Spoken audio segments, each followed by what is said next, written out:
All right. We're taking all the best old school wisdom and blending it with the top new school methods to bring you the optimal coaching strategies.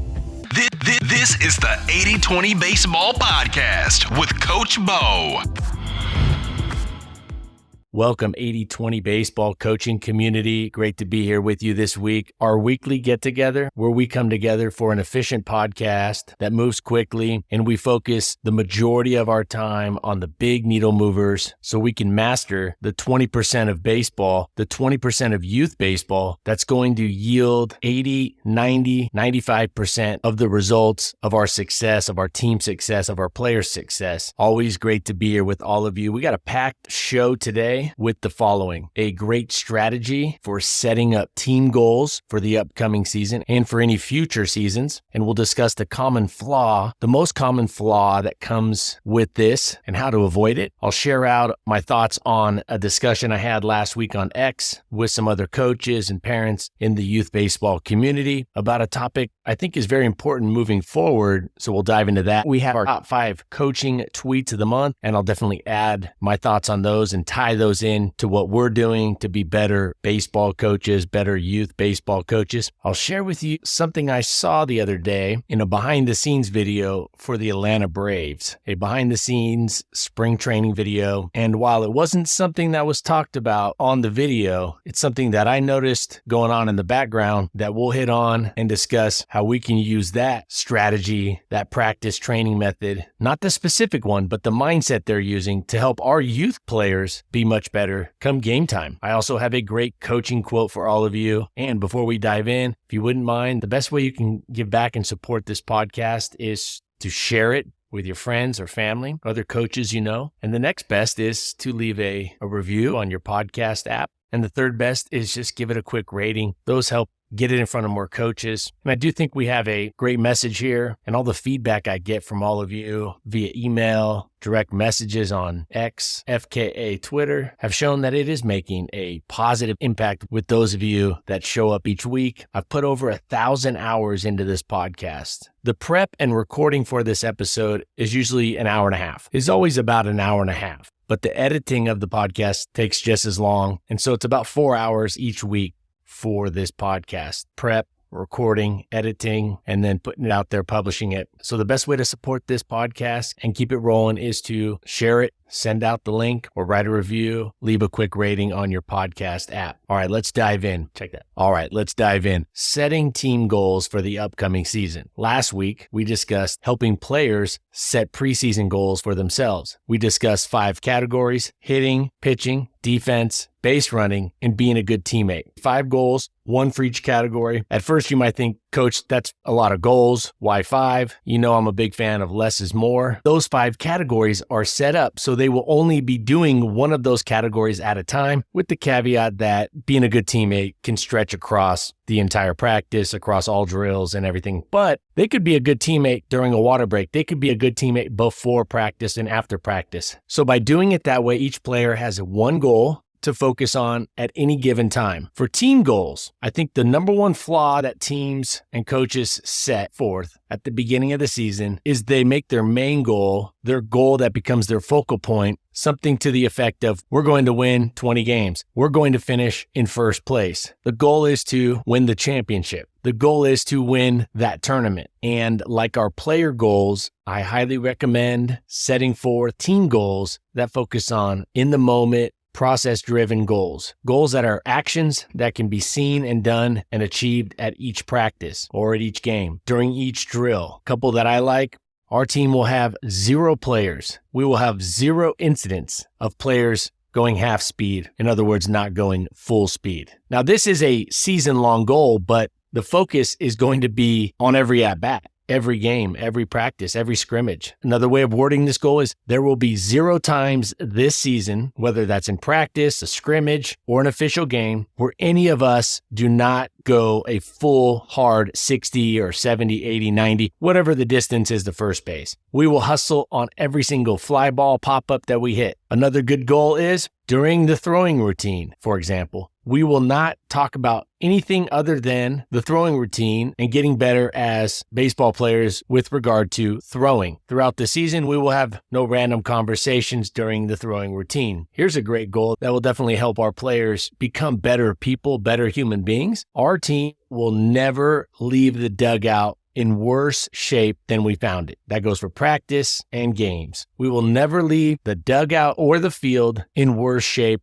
or worse off than we found it. Our team will never say something to the other team or to the umpires that's not kind or polite. As a team, we will not yell at the other team. We won't yell at the umpires. We won't try to clown on the other team. There will be zero tolerance. Another possible goal. Our team throughout the entire season, at every single practice, at every single scrimmage, at every single game, we as a team will always have the mindset that we are not satisfied as base runners until we step on home plate, until we get a run. As a team, we will never be content or complacent just getting to first base or getting to second base. And another example, as a team, we will sprint, we will hustle on and off the field. Now, I would define that saying between innings or coming back in between innings, we will run out to the field at least 75% of our full speed. Having a full sprint out there, I think, is being a little overzealous. But if you don't stipulate a certain percentage, you got to give them a number. And I think that's a good one, 75%. So they know they're running pretty hard. It's not a casual jog, and it's definitely not a walk. So what you're trying to do is avoid with this goal a walk or a casual jog onto the field. It should be a high energy run. Now, there are a lot of other options for setting team goals. And the best team goals fit your teams. They will fit your team for the upcoming season. The group of players that make up your team this year, they will fit them best. Those are some useful examples. And you notice how it doesn't talk about the scoreboard. It doesn't talk about the standings. Essentially, if the scoreboard or the standings are part of the goal, I would back off and look to have other goals set. I would have 3 goals, and I would just make sure those 3 are met and exceeded. Those goals are accomplished each and every practice, game, scrimmage, and or exceeded. I would have 3, no more than 5, and they should not include something that relates to the scoreboard. In other words, the score or the standings, what place you're in, what place your team wants to finish in. Now, if you are going to have a goal that's centered around what place your team finishes in, winning the championship, winning a certain amount of games, having a certain amount of games where you score more than 10 runs, etc., I just wouldn't make that goal the topic of conversation very often. Shouldn't be brought up more than once a month. But I think giving players actionable items, things they can really grab hold of and do each and every day, there's a lot more control to that. It takes out the bad bounces, the bad umpire calls, the bad weather. It takes out those variables, and it really gives the players and the team full control over achieving those goals or not. And also, those goals will make better players and better people, and will help win more games, and will help your players win more as adults in life. So setting team goals, there's some parameters. Again, it might look a little different for each of you and your teams. Just like to give some parameters, 3 team goals. I wouldn't go more than 5. I try to stick right around 3. They shouldn't be about the scoreboard or the standings. Although if you have that, that's okay. I just wouldn't bring it up very often. Wouldn't make it a focal point. All right. So last week I was on X, FKA Twitter, and last week I was talking with Coach Klein. Coach Klein was on the podcast a few years back, and he threw something out about something to the effect of, should players and parents have more say in who their coach is? And I think it was something to the effect of the one positive of travel ball versus, say, Little League. Now there's trade-offs for both. And he said one of the net positives would be that at least you can pick your coach more so in, say, travel ball versus like a local Little League tryout. So it got me thinking, why are players and parents not given some say in who their coach is? Now, I understand giving a player or parents complete control over who they pick and what team they're on, that could lead to some issues. That could lead to some problems. It's hard. And some of the feedback from the coaches on the thread that were responding, some of that feedback included things like, hey, it's hard enough to get coaches. It's hard enough to have quality coaches. It's hard enough to, get volunteer coaches. So having enough coaches is a problem for sure. But the assumption is that we need to have a coach for every 12 players. And I just threw it out like, hey, maybe there's another way of doing this. I don't know, but what if there are 8 teams in your league? They only have 6 coaches, but 2 of them, they're yelling at their players. Kids don't really want to play for that coach because all they do is talk about winning. They scream at their players. They get in fights with the other coach. There should be an opportunity for players and parents to have some say in this, in my opinion. Now, I don't think it's a just match them up. I want that coach and you get your first pick. But I just don't see why there can't be, fewer coaches with bigger groups, assuming they have assistant coaches, but at least they could be the lead. That means they would probably have more assistant coaches, more parent involvement, of course, because they have more kids. But I've run PE classes with over 100 kids by myself, inner city LA. In fact, I probably had more gangs represented in one class going on at the same time than the average Little League team has players. And it worked out. I don't think it's really a whole lot harder for a coach that's good and has a plan and has assistants to go out there and coach up 24 players versus 12. Now, come game time, that does create some issues. So during the game time, you'd have to break off and do that. Now, just throwing something out there. And the reason I wanted to bring this up is these are things we should talk about. You should talk about with your league. Can we give players and parents a little more say in what coach they have? Now, most players get on a team with a coach they like. A lot of players get on a team with their parent coaching the team. So those players would be aside. This isn't everybody that we're talking about here, but there are a lot of bad experiences that kids are having that I think can't all be avoided, but I definitely think more of them can be avoided. I think we need to think outside of the box. We can't just say, well, this is how the system, the structure is, and thus we have to mold ourselves to this. 8 teams, 12 kids per team, 1 coach per team. Why can't it be a little different than that? And I think it can be. In some cases, it could be tested out, tried out. Really what I want to do is just throw this out there. I'd love to get feedback from all of you. Email me, coachbo@8020baseball.com. You can go to the website, 8020baseball.com. You can send a message on the contact page there. Send me your thoughts on this, because at the end of the day, we want to make youth baseball better. We want to leave it better than we found it. I don't think this is something that is a huge move. I think it could be done fairly quickly and efficiently, but I think we have to think outside of the box. Another way of looking at this could be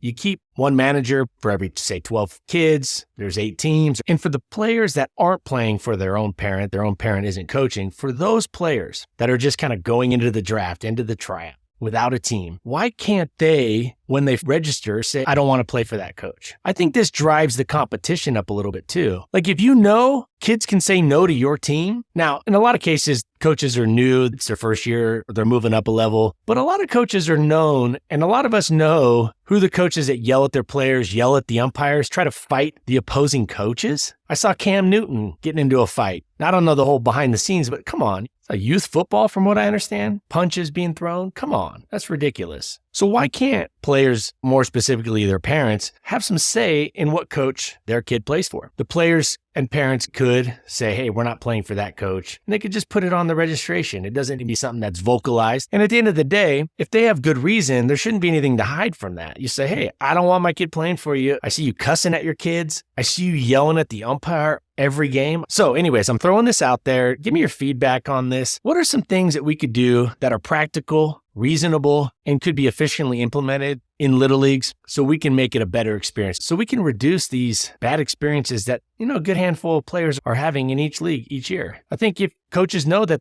a player can opt out, families can opt out, I think they'll step up. It's like simple business competition. You're going to keep your A game going if you're a restaurant because there's another restaurant in town that sells Italian food also. And if you don't keep your food tasting good and your customer service on the up and up, well, eventually they're going to start going to the other place. And that's not a bad thing. That's a good thing. There has to be some accountability and there has to be other options if we want to make Little League and youth baseball the best situation that we can be. Not perfect, of course. It's never going to be perfect, but better than it is right now. So send me your thoughts on that. I know there definitely are some trade-offs and it's not a perfect answer. I want to get the discussion going a little deeper, and I'd love to hear strategies that your league might already be using so that I can use this microphone to share those out across the country and in fact outside of the country. Shout out to Canada. 6% of our listeners hail from Canada. And I want to say this podcast has been listened to by folks in 200 different countries. All right, our top 5 coaching posts of the month, formerly known as tweets, but now the top 5 coaching posts of the month on X. This one comes from Walter Beatty, baseball lifer. He said, stop worrying about college at the 6 to 14-year-old levels. Play the game to have fun, compete against your peers and friends, play catch, enjoy youth, stop the insanity. This reminds me of about 20 years ago, I had a dad show up to a pitching lesson, gets out of the car, and the first thing he says to me as his son is warming up, he comes up to me and says, I want my kid to be a first-round pick. He said, I just read up that the average first rounder is getting a $2.1 million signing bonus. So I want my kid to be a first rounder. This is a true story. Here's the kicker. The kid didn't even play as a freshman on the freshman team. He got like 1 inning as a pitcher, and he was a pitcher only. He didn't play any other positions. He's already a PO at the freshman high school level, and he got 1 inning, and the dad was dead serious. Quite astonishing, but yeah, like Coach Beatty said here, stop worrying about college when you're 6 to 14 years old. Play the game, have fun, compete against their peers and friends. Enjoy being a kid, enjoy baseball, enjoy competing at that level. Stop the insanity. Next top coaching post of the month by Aaron Fernandez. Coach Fernandez at Coach Fernandez 1. Oh, Coach Beatty's handle is at Baseball Lifer 11. At Baseball Lifer 11. Coach Fernandez at Coach Fernandez 1 said, biggest shift in my philosophy over the past 5 to 6 years, not blaming players. Always asking, what could I have done differently to put my players in a better spot? What can I do to reach them if they aren't doing what we need them to do? Accepting full ownership at all times.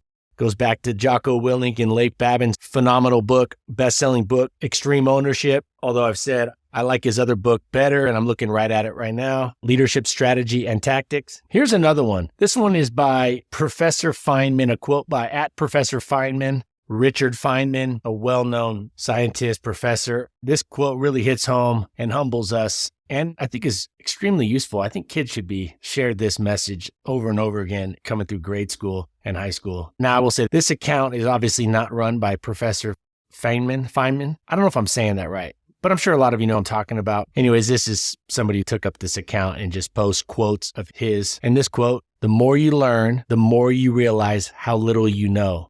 I'm going to paraphrase and take out the word you and put we in there. The more we learn, the more we realize how little we know. The less we know, the more we think we know everything. So the more we learn, the more we realize how little we know. I think it's important as coaches, definitely never want to be a know-it-all. Be open-minded, thinking out of the box, have a process for vetting and questioning things, but be open to new things and open to the reality that we don't have all the answers. We're going to make mistakes. And it's a journey of learning. All right. Coaching post of the month, number 4. This is from Baseball IQ _app. At Baseball IQ _app.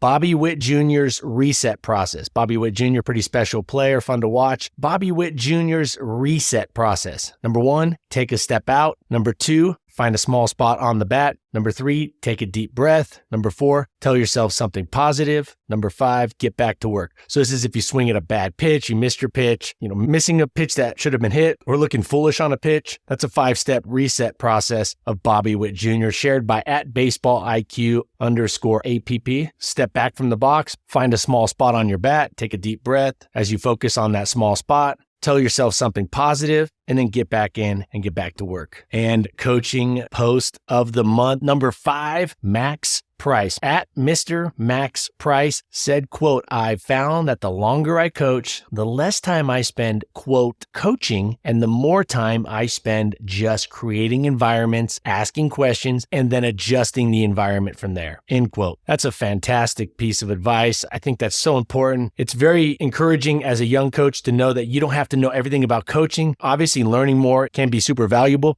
but understanding first how to create great environments, training environments, team culture environments, drills, asking the right questions, and then adjusting, tinkering, improving from there. So I think this post by Max Price is definitely a solid one to follow along with. All right, now moving to the next part. Before finishing up with our coaching quote of the week, I was watching a behind the scenes spring training video earlier today of this year's spring training for the Atlanta Braves going on right now. And it was interesting to see the behind the scenes training, hear the coaches talking about what they're focusing on. The infield coach for the Atlanta Braves talked about how they drill down and focus heavily and allocate a ton of their time, their training time, on the big needle movers, the 80-20 principle. But there was something that they didn't talk about that I just saw in the background going on that ties in with the drill design guide that was just updated. It's available on the website, the Drill Design Guide 3.0. One of the sections in the drill design guide that you can get for free over at 80/20 Baseball, it's about a 20 to 30 minute read, outlines the 7 ingredients, the 7 parts of what makes a great drill. So in the drill design guide, you'll see a section titled authenticity. In other words, is the drill game-like? How authentic is it? How game-like is the drill? This is crucial if we want our drills to get our players better prepared for the game. It's crucial if we want to maximize the time that we're training, practicing, in order to maximize our players' skill development and growth come game time. So authenticity, game-like, huge part of designing drills that move the needle and that are top-notch. And so in the background of this side session, bullpen session, in the background, I noticed that each of the bullpen mounds and each home plate, so you have your mound, that of course has its own plate, and behind the plate, so the pitcher on that mound could see it very clearly, was a pitch clock set to 18 seconds. There was a pitch clock set up for every single mound in the bullpen area, and it was on, it was running. When I see things like this, it tells me that that team, in this case, the Atlanta Braves, get it. They understand a huge needle mover is making the practice environment as similar to the game as possible, as much like the game as possible. And this is a little detail, but all these little details within the big needle movers is what drives huge results, huge improvements. This is the kind of thing, if I'm a Braves fan, that would fire me up. Knowing that they're setting up their practice environment like this. They're going that extra mile to set up their practice environment to replicate the game environment, which is what it's all about. Practice and training is to get better prepared for the upcoming game or the upcoming season, combined with having fun and making it enjoyable and making the environment enjoyable, of course. So if you want to go check out that video, it's on YouTube. I believe it was put out by the Braves media team, titled Behind the Scenes Spring Training with the Atlanta Braves. Even if you're not a Braves fan, when teams are having consistent success, like winning 6 division championships in a row, clearly a first-class organization, run the right way, run so well in so many areas, it's wise to pay attention. And while it is Major League Baseball and it's not youth baseball, and there definitely is a difference, that doesn't mean we can't extrapolate some of those ideas, some of the strategies, some of the methods, and use them with our youth teams. Also, I found it very helpful when getting player buy-in to share an example of a team or teams that they know of, players they know of, that they look up to, sharing examples of what they're doing like this to get better buy-in with our practice. You're setting up a drill, you're trying to get buy-in on some type of batting practice setup or pitching setup, bullpen setup, infield drill, what have you. You say, hey, the Atlanta Braves do this. Ronald Acuna does this. Matt Olson does this. Now, as the coach, we are not telling our players to go copy everything they do because that's a different level, but it definitely can help with buy-in. It can definitely help get our players to buy into things if they know their favorite team is doing it or doing something similar, I should say, or if their favorite player is doing something of that sort. All right, let's wrap it up with our coaching quote of the week. When we have interviews, and I do have an awesome interview already in the can that I recorded a few weeks back with a grade school buddy of mine who played professional, played Division I college baseball, and has just gone through the youth baseball world with his 2 sons over the past 8 to 9 years. The interview turned out great. And when I say great, I think about it from the lens of all of you, the listeners, and how it can help. And with that said, I think it turned out excellent. I'll roll that out in a few weeks. And when we do the interviews, I typically back off things like coaching quotes, some of these more standard segments. But I got a great coaching quote this week. And it comes from none other than the aforementioned Jocko Willink. Many of you are familiar with Jocko, his podcast, his videos, his books, videos on YouTube. And while he was a Navy SEAL commander, much of what he's teaching, much of what he's sharing, many of his strategies are applicable and should be used by us, even at the youth baseball world and as parents too, right? So this quote comes from Jocko Willink, quote, "Good leaders don't make excuses. Instead, they figure out a way to get things done." End quote. I'll paraphrase. Good coaches don't make excuses. Instead, good coaches figure out a way to get things done. End quote. And we could take this a step further. Good coaches don't look for excuses. Instead, we look for solutions. As good coaches, we create habits in our mind, habits of thinking that avoid seeking excuses. And instead, we seek to find ways to get things done. A perfect example of this in coaching is having a player get injured, like say maybe your best pitcher. Best pitcher can't pitch. Maybe they can't pitch for a month. Maybe they don't pitch the whole season. Good coaches don't use that as an excuse. They figure out a way to move forward in the season as successfully as possible. And I think it's actually good for coaches just to prepare for a kid to show up with a cast one day. I know in my kids' class, 2 of the kids have casts right now, and one of them's my kid. Now, while we, of course, don't want kids to get hurt, it's going to happen. We have to prepare our mindset for that so then we don't default to making excuses. Oh, we didn't win, or we would have had a better year if so-and-so would have. Every team's dealing with things. Every team's dealing with things that they can label as an excuse. So let's take the wisdom of the great Jocko Willink. Good leaders don't make excuses. Instead, they figure out a way to get things done, end quote. Let's take that wisdom and see how we can infuse that into our coaching game so we can be better coaches. And speaking of better coaches, next week, we're going to discuss a tip about how catchers and pitchers can get on the same page and can be on the same page more often with a certain aspect of the battery combo, the pitcher-catcher battery combo, working together synergistically as one. I'm going to share out a strategy that can be used between catchers and pitchers to make sure they're on the same page and optimizing their cohesiveness as one unit to give up fewer runs. So I'll share that out next week. If you wouldn't mind sharing the podcast, sending it off to just a couple people, I would appreciate that a lot. Email me your thoughts on how leagues can let parents or give parents and players some choice in the coach that they play for other than their own dad or mom. Let me know if your league or your area is already doing something like this. Again, this would be for your traditional little league setup where there isn't as much say and not so much the travel ball arena. So send me an email, go over to 80/20 Baseball, get that drill design guide that's hot off the press, Drill Design Guide 3.0, and just leave a quick rating or review on your podcast app. That would be huge. Thank you all for being here. You should thank yourself for being here this week, where we get together and try to efficiently hone our coaching skills so we can walk out on the field with more confidence and have more success while we're out there. Until next week, let's take care of our health, families, close friends, and let's take this information out there and put it into play. Let's not go down looking. Let's put it into action. Start trying it, testing it, using it. Improvement comes through action. Put it into action. Put it into play. Take care of yourself. And until next week, adios. This has been the 80/20 Baseball Masterclass. Take it to the field.